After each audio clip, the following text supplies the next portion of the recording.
दोस्तों नमस्कार। झारखंडी ट्रेडर के यूट्यूब चैनल में आपका फिर से स्वागत है। 15 नवंबर 2023 के लिए एनालिसिस वीडियो है यह, और इसमें हम लोग बैंक निफ्टी और निफ्टी फाइनेंशियल सर्विसेज, जिसको फिन निफ्टी के नाम से भी जानते हैं, का एनालिसिस देखने वाले हैं। दोस्तों यह वीडियो 3 पार्ट में होने वाला है।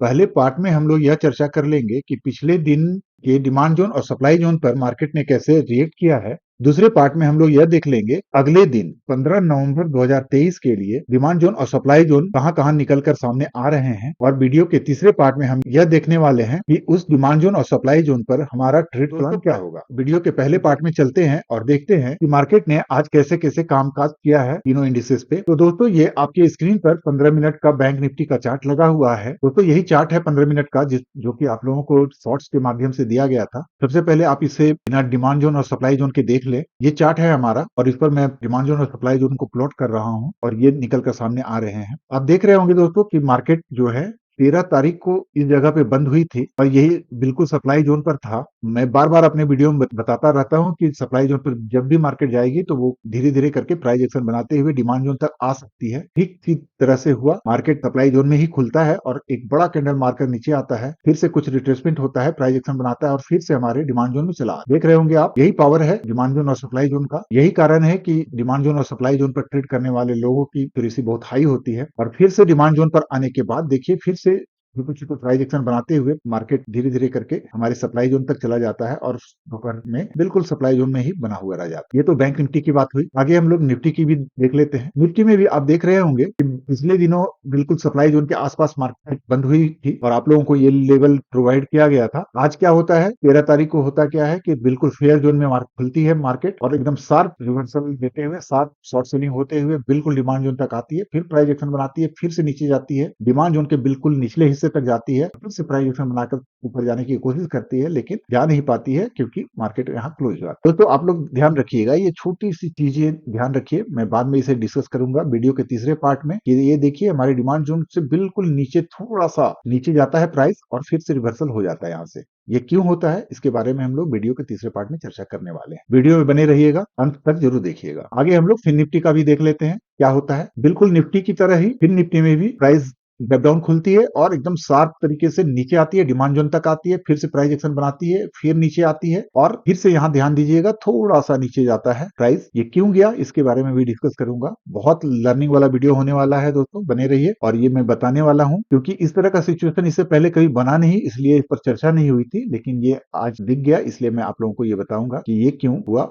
ये हमारे डिमांड जोन पर रुकना चाहिए था, क्यों नहीं रुका और नीचे क्यों चला गया है। फिर से देखिए डिमांड जोन पर करीब करीब जाकर फिर से ऊपर आता है और प्राइस पर की ओर चला आता है। ये छोटा रिवर्सल नहीं है दोस्तों, ये बहुत था। और अगर आप यहाँ पे आज, चूंकि निफ्टी का एक्सपायरी था आज, अगर यहाँ पे किसी ने ट्रेड लिया है तो वो से 2 गुना 3 गुना उसका प्रीमियम जरूर हुआ है। तो ये हमारा पिछले दिनों के डिमांड जोन और सप्लाई जोन पर किस तरह से मार्केट ने रिएक्ट किया है, इसके बारे में चर्चा थी। चलिए चलते हैं वीडियो के दूसरे पार्ट में और ये देखते हैं कि अगले दिन के लिए यानी 15 तारीख के लिए डिमांड जोन और सप्लाई जोन तीनों इंडिसेस पे बैंक निफ्टी और निफ्टी फाइनेंशियल सर्विसेज पे कहां निकल कर आई हुई है, इसको देख ले। वीडियो के दूसरे पार्ट में हम लोग ये देख लेते हैं कि बैंक निफ्टी और निफ्टी फाइनेंशियल सर्विसेज में डिमांड जोन और सप्लाई जोन कहां निकलकर सामने आ रहे हैं। तो दोस्तों आप देख रहे होंगे कि आपके स्क्रीन पर बैंक निफ्टी का 15 मिनट का चार्ट लगा हुआ है, जबकि हम लोगों ने डिमांड जोन और सप्लाई जोन का मार्किंग 1 घंटे के टाइम फ्रेम में किया हुआ है। तो स्क्रीन पर 2 डिमांड जोन और 2 सप्लाई जोन बैंक निफ्टी पर निकलकर आए हुए हैं। करंट मार्केट प्राइस से दूर का डिमांड जोन 43,285 से 43,360 के बीच में है, जबकि करंट मार्केट प्राइस से नजदीक का डिमांड जोन 43,506 से 43,643 के बीच में दिख रहा है। सप्लाई जोन की बात कर लें तो करंट मार्केट प्राइस से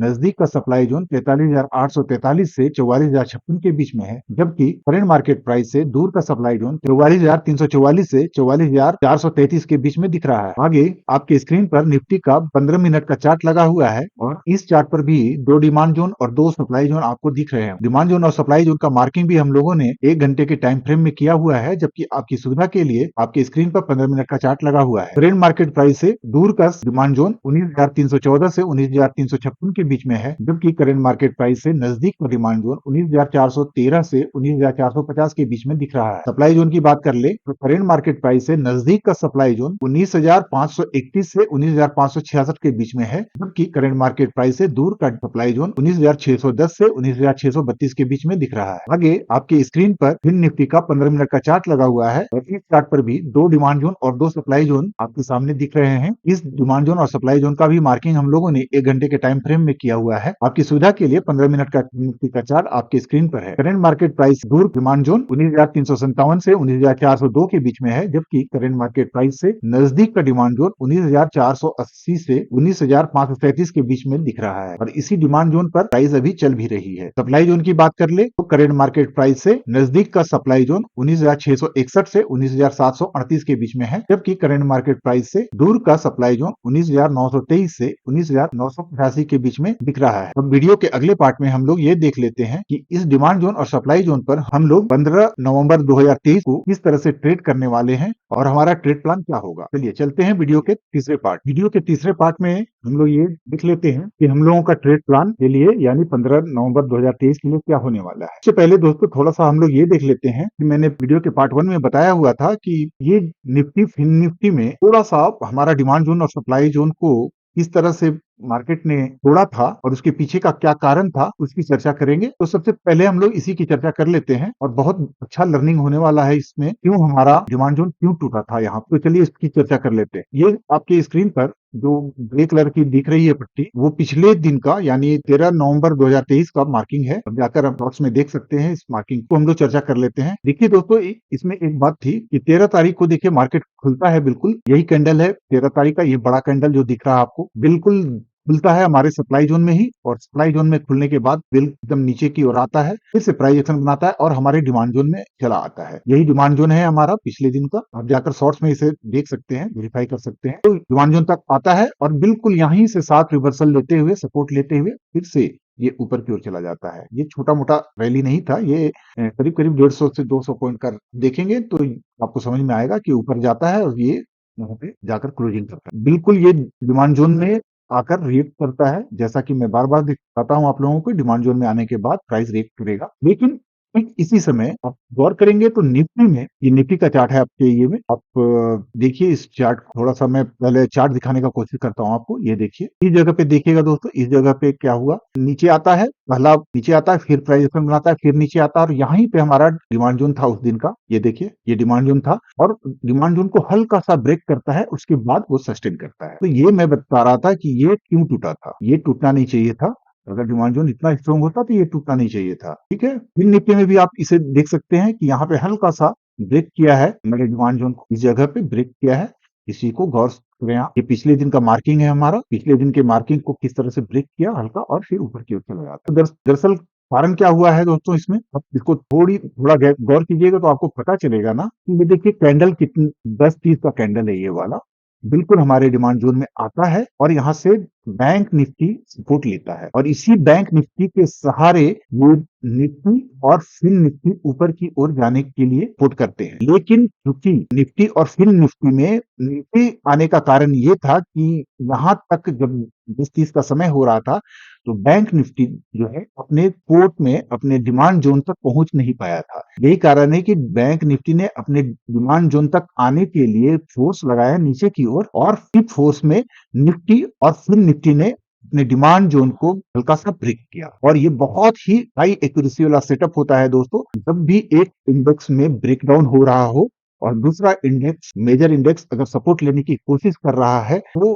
पैरेलल वाचिंग आप करेंगे तो आपको समझ में आएगा कि एक ब्रेकडाउन फेल हो जाएगा और दूसरे इंडेक्स का जो सपोर्ट होगा उस सपोर्ट के सहारे अन्य सभी इंडेक्स भी उसको सपोर्ट करते हुए ऊपर चले जाएंगे। अगर वो स्ट्रॉन्ग सपोर्ट होगा तो जरूर ये काम होगा और यहाँ पे पैरेलल वाचिंग की वजह से हम लोग अच्छा एक्यूरेसी वाला एक सेटअप फाइंड आउट कर सकते हैं। यही कारण था कि यहाँ पे 100% इस डिमांड जोन और सप्लाई जोन के कॉन्सेप्ट को समझने वाले लोग यहाँ पे 100% ट्रेड बनाएंगे और उनको प्रॉफिट होगा, क्योंकि उस उसी समय बैंक और फिर निफ्टी ने डिमांड जोन किया था हल्का सा। ठीक है, यही कॉन्सेप्ट था, यही मैं बताने की कोशिश कर रहा था कि यहाँ पे ब्रेक क्यों किया गया था निफ्टी और फिर निफ्टी में। अब हम लोग आगे बढ़ते हैं और ये देख लेते हैं कि हम लोगों का अगले दिन का ट्रेड प्लान क्या होने वाला है, तीनों इंडिसेस पे किस तरह से ट्रेड प्लान लेने वाले हैं। मार्किंग चला गया दोस्तों, बाद में हम लोग कर लेंगे। देखिए दोस्तों, तीन स्थिति में हम लोग प्लान बनाते हैं कि अगर फ्लैट खुला तो क्या करना है, अगर गैप अप और गैप डाउन खुलने की स्थिति में हमारा ट्रेड प्लान क्या होगा। तीनों स्थिति में हम लोग चर्चा कर लेते हैं। देखिए दोस्तों, अगर ये फ्लैट खुल जाता है ना तो ये सप्लाई जोन में ही खुलेगा, प्राइस निश्चित ही है, थोड़ा बहुत ऊपर नीचे कर और ये फिर से नीचे की ओर रिएक्ट कर सकता है, हमारे डिमांड जोन तक आने के लिए कोशिश कर सकता है। पहला स्थिति ये हो सकता है फ्लैट में। दूसरा स्थिति ये हो सकता है कि खुलने के बाद वो धीरे धीरे करके इस पूरी सप्लाई जोन को वेलोट करे, इस पूरे सप्लाई जोन को तोड़ने का कोशिश करे, और जब तोड़ता हुआ दिख जाएगा तो उसके बाद हम लोग सप्लाई जोन को क्रॉस करने के बाद प्राइस एक्शन के सहारे प्रत्येक रिट्रेसमेंट पे नेक्स्ट सप्लाई जोन तक के लिए लॉन्ग ट्रेड इनिशिएट करेंगे। थोड़ी बहुत अगर गैप अप खुल जाती है, इस सप्लाई जोन के अंदर ही खुल जाती है, तो निश्चित ही है शॉर्ट का प्लान करना चाहिए और वो प्रेशर हम लोग को दिखेगा। अगर गैप अप खुलने की स्थिति में पर चला जाता है तो हम लोग को ये मान लेना चाहिए कि यहाँ पे फोर्स नहीं है शॉर्ट साइड के लिए, और हम लोग प्राइस एक्शन के सहारे फिर लॉन्ग ट्रेड लेंगे नेक्स्ट सप्लाई जोन तक के लिए। अगर हल्का फुल्का गैप डाउन खुल जाता है तो फिर से फेयर प्राइस में ये खुलेगा, और फेयर प्राइस में हम लोगों का प्लान क्या होता है, प्राइस एक्शन के सहारे या तो लॉन्ग ट्रेड लेंगे या शॉर्ट ट्रेड लेंगे। ये हम लोग को पता चल जाएगा खुलने के बाद कि प्रेशर किधर साइड का है, उसी तरह से हम लोग ट्रेड प्लान करेंगे। ये बैंक निफ्टी का था। अभी निफ्टी का देख लेते हैं हम लोग का ट्रेड प्लान क्या होना चाहिए। निफ्टी में देख रहे होंगे आप कि एक डिमांड जोन पर प्राइस है, अगर फ्लैट खुल जाती है तो डिमांड जोन पर ही रहेगी, और प्राइस एक्शन के सहारे अगर ये ऊपर जाता है तो हम लोग नेक्स्ट सप्लाई जोन तक के लिए लॉन्ग ट्रेड लेंगे। प्रत्येक रिट्रेसमेंट पे हम लोग बाइंग अपॉर्चुनिटी ढूंढेंगे। अगर थोड़ा बहुत नीचे खुलता है तो भी इस डिमांड जोन तक अगर खुलता भी है तो भी हम लोग कोशिश करेंगे कि लॉन्ग ट्रेड ही ले। अगर इस डिमांड जोन को तोड़ते हुए नीचे की ओर खुलता है और प्राइस एक्शन बनाकर नीचे जाने की कोशिश करता है तो निश्चित ही है कि इस डिमांड जोन तक के लिए हम लोग शॉर्ट ट्रेड इनिशिएट। अगर गैप अप खुल जाता है किसी स्थिति में तो फिर से प्राइस फेयर जोन के आसपास होगी, और फेयर जोन में हमारा ट्रेड प्लान वही होता है कि प्राइस एक्शन जिधर की ओर बनेगी, अगर की ओर का प्राइस एक्शन होगा तो लॉन्ग ट्रेड लेंगे, शॉर्ट तरफ होगा तो शॉर्ट ट्रेड लेंगे। यही हमारा प्लान होगा गैप अप होने की स्थिति में। फिर निफ्टी का भी देख लेते हैं कि किस तरह से हमारा ट्रेड प्लान होना चाहिए। बिल्कुल ही फिर निफ्टी भी बिल्कुल डिमांड जोन के आसपास ही है। अगर प्राइस बिल्कुल फ्लैट खुलती है, थोड़ा बहुत नीचे आती है, तो उसके बाद हम लोग लॉन्ग अपॉर्चुनिटी ढूंढेंगे प्राइस एक्शन के सहारे। प्रत्येक रिट्रेसमेंट पे लॉन्ग अपॉर्चुनिटी देखना है। थोड़ा बहुत अगर गैप डाउन खुल जाती है, इस जोन अंदर में ही अगर गैप डाउन खुल जाती है तो भी हम लोग लॉन्ग ट्रेड ही ढूंढने की कोशिश करेंगे, और प्राइस एक्शन के सहारे एक रिट्रेसमेंट पे लॉन्ग ट्रेड की अपॉर्चुनिटी को ढूंढेंगे और लॉन्ग ट्रेड इनिशिएट करेंगे। अगर इस डिमांड जोन को तोड़कर प्राइस नीचे की ओर खुलती है तो निश्चित ही है प्राइस एक्शन के सहारे हम लोग शॉर्ट ट्रेड लेंगे इस डिमांड जोन तक के लिए। फिर से अगर गैप अप खुल जाती है तो बिल्कुल फेयर प्राइस में होगी। फेयर प्राइस में फेयर जोन में खुलने के बाद प्राइस के सहारे हम लोग या तो लॉन्ग ट्रेड या शॉर्ट ट्रेड इनिशिएट। तो यही हमारा ट्रेड प्लान होगा 15 तारीख के लिए। और आप लोगों को अगर हमारा वीडियो बहुत अच्छा लगता है, हमारा कॉन्सेप्ट अच्छा लगता है, आपको अगर डिमांड जोन सप्लाई जोन बहुत स्ट्रॉन्ग तरीके से काम करता हुआ दिखता है, तो हमारी वीडियो को अपने दोस्तों के साथ में शेयर करें, हमारे चैनल को सब्सक्राइब भी करें ताकि हमें मोटिवेशन मिलता रहे, और इसी तरह का लर्निंग वीडियो और ढेर सारा ट्रेडर के लिए साइकोलॉजी स्ट्रॉन्ग करने वाला वीडियो लाता रहूं। सपोर्ट करने के लिए आपको फिर से एक बार रिक्वेस्ट करता हूं कि आप हमारे चैनल को फिर से सब्सक्राइब करें, और मिलते हैं अगले वीडियो में। धन्यवाद।